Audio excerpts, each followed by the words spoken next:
So I got to ask you, we got you here. Yeah.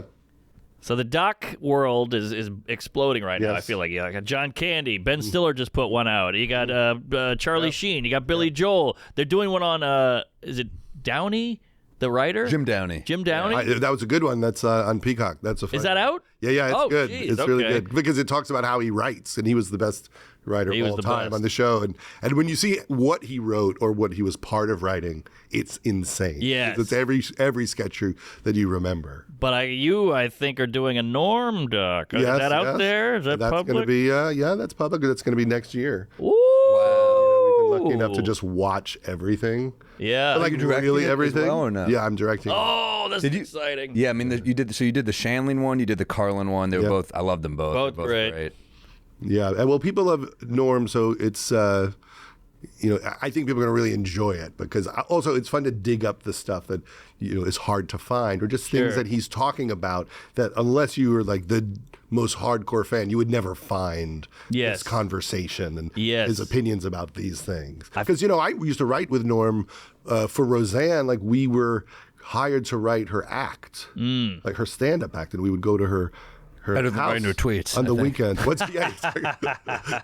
We would go to her house on the weekends and write jokes with her. She'd bring out like a big stack of legal pads, and then she would tell us thoughts she had. And he quickly left because he got hired on the TV show. Like she was so impressed with him, she's like, "You're going to write on my TV show." And then I had to work for another year writing this HBO special with her. Yeah, that she did. Like she would have, there was one funny one where she said, "I want to do a joke about how it's better to suck dick than kiss ass because when you suck dick, it's like an agreement. I'll suck your dick and then you'll give me this. But when you kiss ass, it's just for the hope that you might do it." Oh, yeah. That's good. It's like Dirty Seinfeld. What's the deal with sucking dick? Yeah.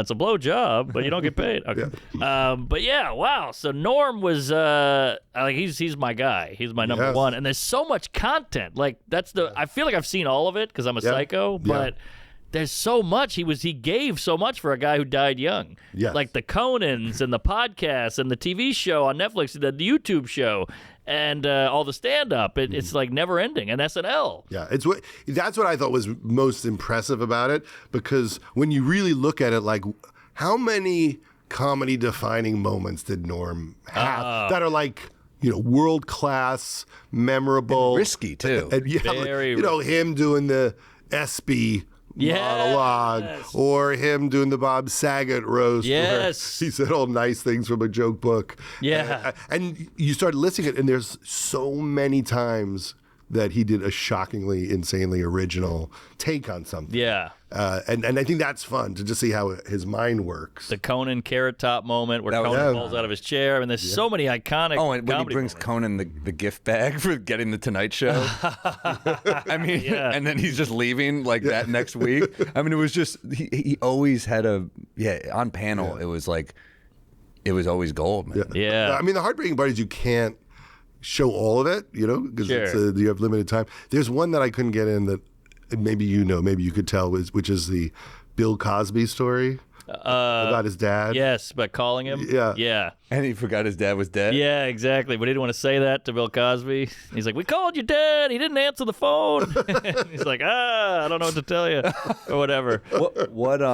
Then the firing, him getting fired, and him going on Letterman to talk about getting fired. I mean, that was amazing TV for that time. They had a special thing. Letterman really got Norm. I don't know. I mean, so did Conan for sure, but he's a guy that, like, if you don't have the right interviewer, it's not going to be as good. Yeah. The Letterman interviews, when you rewatch them carefully, because I think for a lot of years when you would watch Letterman, you wondered how much he liked people.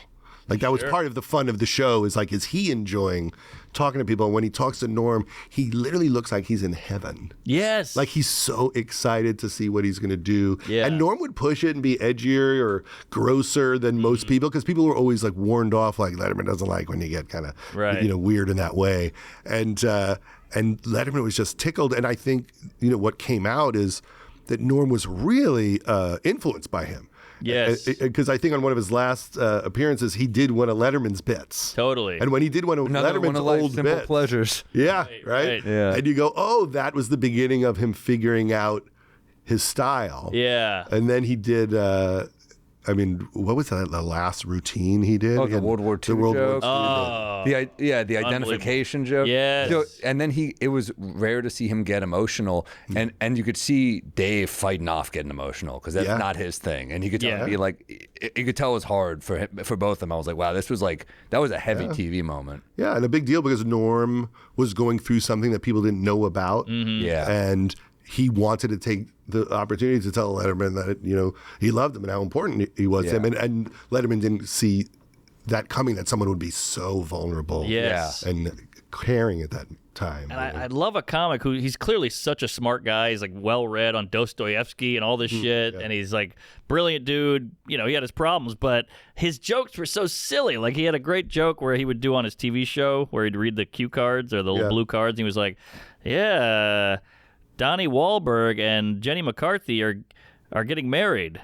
They're doing it on Retard Island. And like that joke kills me, but that's the dumbest joke on the planet. It's funny because you know how good he is. Exactly. And you don't see that bad a joke coming from him, and that's funny. Well, on the talk show, he definitely liked doing really bad jokes that threw you like, wait, is that even a joke? Or would be like edgy in a way like you didn't see coming. Yeah. I mean, he really has some jokes, like when you watch all of them, like from that era or update, where you're like, wow, that joke would really get you in trouble. Oh, He's walking a tightrope. There was like this. It was a danger. There was an air of discomfort where you're just like, what's going to happen? Like what? Yeah. Like one misstep, you're like, this could go really fucking south in a bad comedian's hands. But he was just so good. Yeah. I have this prized possession. I have like 150 old film noirs that Adam Egget gave me, and he's like, this was meant for Norm because he's the only guy I know who loves noir as much as you. So he gave me this hard drive. I have like 150 old movies. Wow. He's like, Norm like this. I was like, fuck, Norm loved noir. I didn't even know that. Oh yeah. He was a man of taste. Yeah. Yeah. No, it's. I mean, and that's what I like about documentaries is, like we love Norm so much, but I'm just so fascinated by like who was Norm. I know. And how we did this was it's like a found footage documentary. So we didn't interview people. Yeah. We didn't like get people like dissecting him. It's just Norm. Great. Great. And because when Norm passed and I went down the rabbit hole, there were incredible interviews like, morning radio in Hawaii. And he does like 2 hours and he's so funny, but they can't tell when he means it, when he doesn't mean it, and that stuff is pretty priceless. Some of his, I'm a nerd, but some of his best stuff, he did Chris Hardwick's pod a couple times. That was and those are incredible like treasures because he opens up and he stops trying to be funny and he's just on and going and he goes, you know what I hate is all these comics now doing one-man shows about having cancer. It's like everybody gets cancer. Shut up. You're not special. Wow. Getting cancer is not an accomplishment.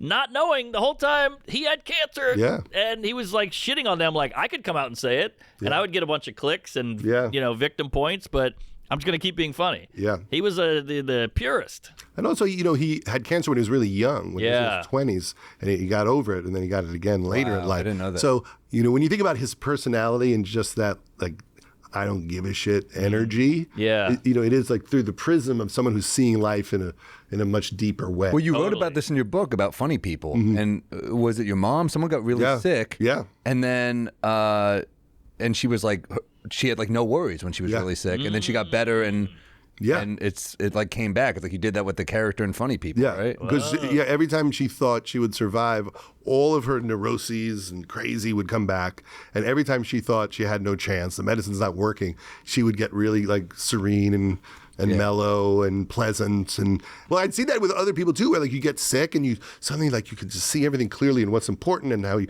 should treat people. But when you get better, it is like a weird thing. It's hard to hold on to that feeling. Yeah, and I wonder if that's why he could gamble away $400,000 and just be like, what are you gonna do? Because he's like, I'm still alive. I have cancer. Yeah, but I think he must have been a gambling addict. Oh, he had a problem. I mean, that's like that's insane to do that. Yeah. That's insane to piss away that kind of money on chance. But also, we don't even know if that's true because, like, I've talked to people and they're like he's exaggerating the losses, or like it's very Bob Dylan-esque in the sense that he's not a reliable narrator. And we're talking about it, and it makes him. It adds a mystique, I guess. Yeah, we just don't really know. I mean, Right. he clearly was gambling. Yes, and had some problems with that. But like the stories, I mean, that he lost everything. I mean, I'm sure he took some hits, and maybe he did lose everything, but I don't think he lost that much in one day. Like